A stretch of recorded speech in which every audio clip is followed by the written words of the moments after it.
Hey guys, WhatsApp. नमस्कार दोस्तों, मैं राणा विजय सिंह और स्वागत है आप सभी का राणा सर करियर एकेडमी के ऑफिशियल ऑनलाइन प्लेटफॉर्म पर। जैसा कि आप लोग जानते हो दोस्तों, आज पेपर की कटिंग में एक न्यूज़ आई है, जिस न्यूज़ में ऐसा बताया जा रहा है कि कोरोना के कारण आरक्षक परीक्षा भर्ती जो थी वो एक बार फिर टल सकती है। एमपी कांस्टेबल की जो एग्ज़ाम थी, वो एमपी पुलिस कांस्टेबल की एग्ज़ाम फिर से निरस्त होने के कयास लगाए जा रहे हैं। पीबी के द्वारा ऐसा बताया जा रहा है कि कोरोना स्प्रेड कर रहा है एमपी में और फिर से एमपी पुलिस की एग्ज़ाम को टाला जा सकता है। ऐसा पेपर की कटिंग में आज ये न्यूज़ आई है दोस्तों। तो हम इस कटिंग को पूरा पढ़ते हैं और अंततः जानने की कोशिश करते हैं कि एमपी पीबी के द्वारा ऐसा क्या कहा जा रहा है और क्यों ऐसी सारी की सारी अफवाहें फैलाई जा रही है।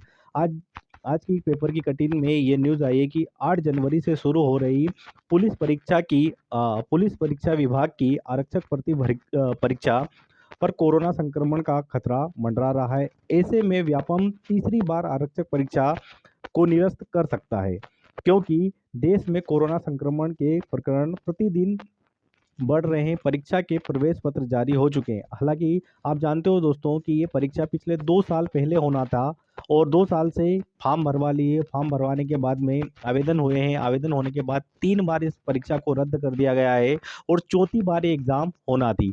एडमिट कार्ड भी इसके 1 तारीख के बाद में पीबी के द्वारा जारी कर दिए गए हैं। जारी करने के बाद में अंततः ऐसे कयास लगाए जा रहे हैं कि 8 तारीख को जो होने वाली एग्ज़ाम है, एग्ज़ाम निरस्त होना अ, लगभग लगभग तय माना जा रहा है। ऐसा एमपीपीबी के द्वारा कयास लगाया जा रहा है और पेपर वालों ने एक कटिंग जारी की है और इस कटिंग में ऐसा बताया भी जा रहा है।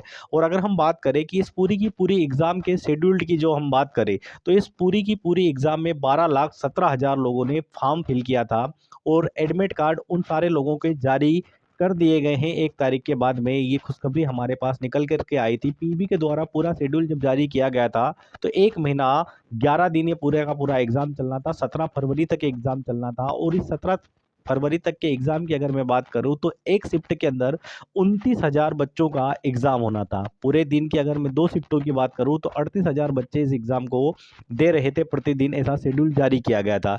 लेकिन फिर से ऐसा बताया जा रहा है कि एमपी के अंदर कोरोना का स्प्रेड जो है, वो बहुत तेज़ी से हो रहा है और कोरोना के स्प्रेड होने के कारण ही एमपीपीबी के द्वारा फिर से इस परीक्षा को निरस्त किया जा सकता है, ऐसा बताया जा रहा है। हम फिलहाल इस बात को पूर्णतः नहीं बता सकते, बट फिर भी हम अगर ये चाहें कि एग्ज़ाम हो, तो ये अंततः ये एग्ज़ाम हो जाना चाहिए, क्योंकि बहुत सारे बच्चे ऐसे हैं कि भाई बहुत सारे बच्चे 2 साल से सिर्फ इस बात से इंतज़ार कर रहे हैं कि कब जा कर के एमपी कांस्टेबल की एग्ज़ाम होगी। और कांस्टेबल की जैसे एग्ज़ाम होती है, तो कुछ बच्चे ऐसे हैं जो बेतहा इंतहा मेहनत कर रहे हैं पिछले 2 सालों से कम से कम उनको तो रोज़गार मिले।